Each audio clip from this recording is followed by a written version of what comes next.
Okay, let's go next to our caller from the 479 area code. Who's calling today from 479? Hello, David. My name is Jacob. I'm from Fort Smith, Arkansas. How you doing today? Hey, how you doing, Jacob?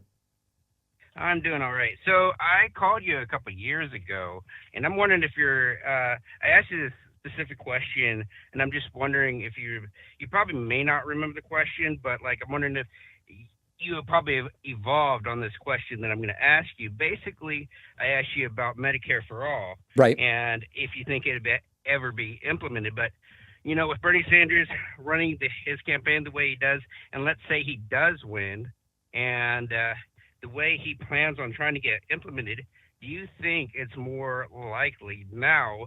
Do you think you have evolved on if he wins that in the next 5, 10 years we could actually have like a Medicare for all system, or do you think it's still because you said before back when I talked to you it was like a state by state issue that you probably think is more likely, but like with the way Bernie Sanders is trying to rally his people, his constituent or the Democratic base.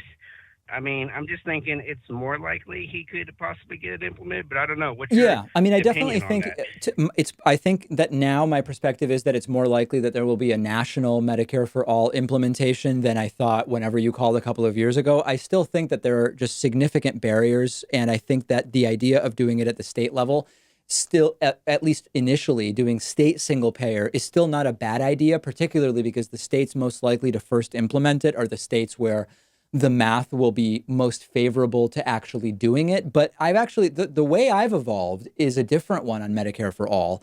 I am more open than ever to other ways of achieving universal coverage in a nonprofit, non-predatory way. And this has become a reality for me just by learning more about other systems, whether it's the German system, French, or UK, Canada, et cetera. So I'm a huge supporter of expanding Medicare to Medicare for all.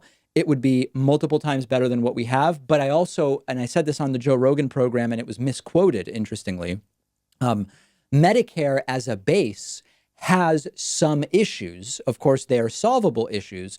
So my position is I'm open to any path that takes the vulture capitalism out of healthcare and it makes sure that everybody has access to care regardless of ability to pay. I will have a conversation about any of those systems. And I think Medicare for all is a good option, but it's just one option. Yes, and I agree with you there because like with people that are not able to afford it, I mean, it just makes sense that when you need help, you should be able to get it without having to break the bank. I mean, any type of I think Medicare for all would be good, and because there are always going to be rich people and poor people, no matter what kind of, especially living in a capitalist society. There's always going to be somebody at the bottom of the ladder that they're going to need help eventually. People get sick, so I do agree with you. So. All right, very good. Appreciate the call. Your audio sounding a bit odd, so I'm going to let you go. But yes, my view, if it has evolved, it has evolved only in being more optimistic for sure.